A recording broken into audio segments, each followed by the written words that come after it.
high inflation, low growth, low reform. There's a word for that, Mr. Speaker. It's Starmerism.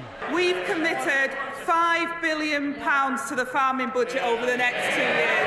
That's the largest ever amount for sustainable food production in the UK. Elderly men in tears, children worried about their parents, all of them worried that their way of life is about to be destroyed. What if I told you that Keir Starmer's Labour Party is facing an internal rebellion? It's not just speculation. We have the footage to prove it. Before we move on, I'd like to ask you a small favour. If you appreciate this content, please take a second to like this video and subscribe to the channel. Over 98% of you watch the videos without subscribing. It costs you nothing, but it makes a huge difference to us. So, did you click the subscribe button? Great. Thank you so much. Now, back to the video. In this video, you'll witness a Labour MP openly challenging Starmer's authority in Parliament. I've spent the last few weeks speaking with farmers in Penrith and Solway, trying to understand the full impact of the inheritance tax proposals.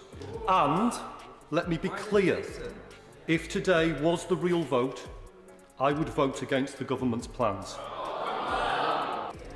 On this basis, I reassured farmers in my constituency that we would not.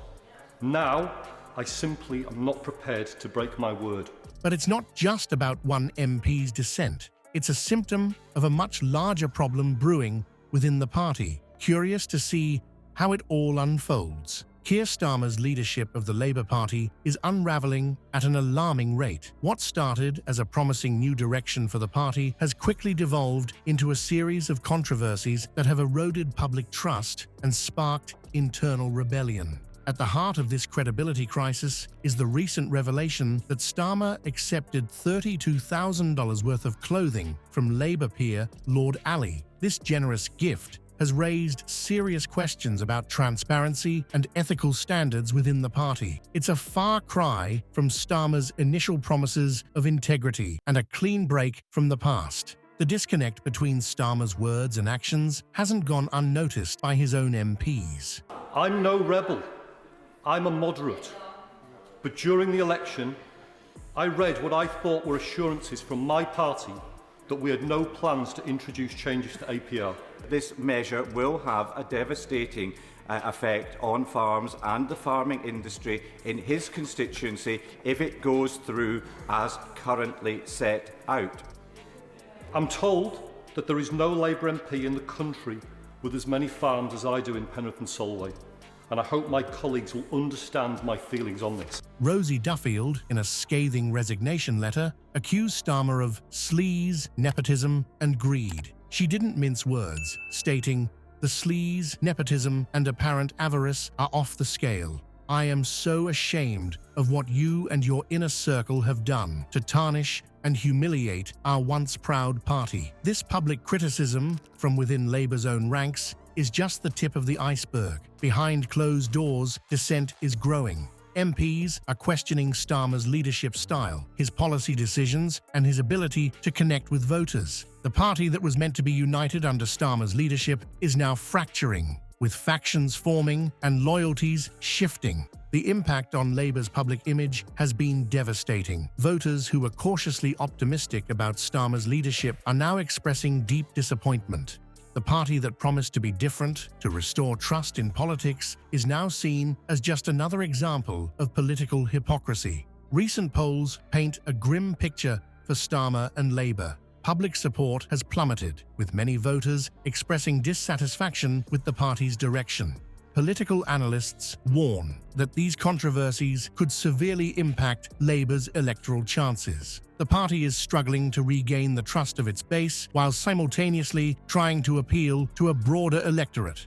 As if the credibility crisis wasn't enough, Labour is now embroiled in a heated debate over its economic policies. Starmer's vision for the economy is facing challenges from within his own party, setting the stage for yet another internal battle. The question now is, can Starmer navigate these turbulent waters, or will his leadership continue to unravel? Picture this: a Labour leader who's disappointing anyone expecting a quick boost in public spending. It's not a scenario many would have imagined, but it's exactly what Keir Starmer is proposing with his Securonomics policy. As the party grapples with this unexpected direction, we're left wondering, is this the death knell for traditional Labour economics or a necessary evolution? Starmer's Securonomics approach has set off a firestorm within Labour. This new vision emphasises security and economic growth, a far cry from the party's typical focus on public spending and welfare. Starmer has made it clear those hoping for a Labour government to quickly turn on the spending taps are in for a rude awakening. It's a bold move, but one that's left many traditional Labour supporters feeling betrayed. The debate over public spending and tax policies has become a battleground within the party. Starmer's talk of a competitive tax regime and prioritising economic growth sounds more like conservative rhetoric than Labour values. Critics within the party argue that this approach could alienate core Labour voters who expect policies centred on social justice and robust public services.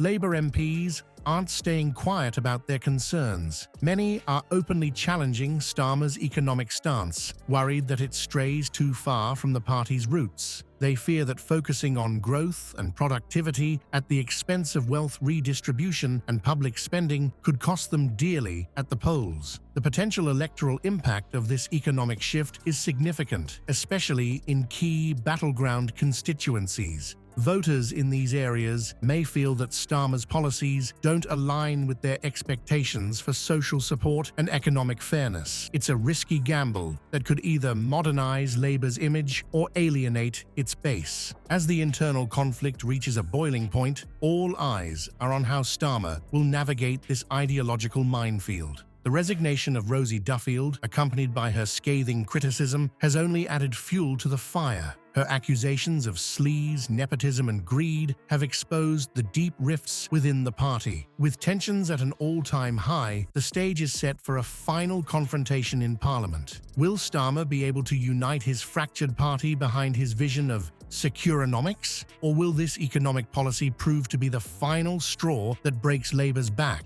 As the debate rages on, the future of the Labour Party hangs in the balance. Keir Starmer's leadership of the Labour Party is hanging by a thread. The controversies surrounding donor gifts, coupled with accusations of hypocrisy and tone-deaf economic policies, have severely damaged his credibility. His Securonomics approach has alienated traditional Labour supporters, creating a rift within the party that shows no signs of healing. As internal dissent grows louder and public support dwindles, Starmer faces an uphill battle to unite his fractured party and regain the trust of voters. The resignation of MPs like Rosie Duffield, with her scathing criticism, only adds to the mounting pressure. Political analysts warn that if these issues aren't addressed, Labour risks squandering its chance to capitalise on the current political landscape. The future of the Labour Party now stands at a crossroads. Will Starmer's vision of a modernised Labour prevail, or will the party return to its traditional roots? The answer to this question could well determine the fate of British politics for years to come.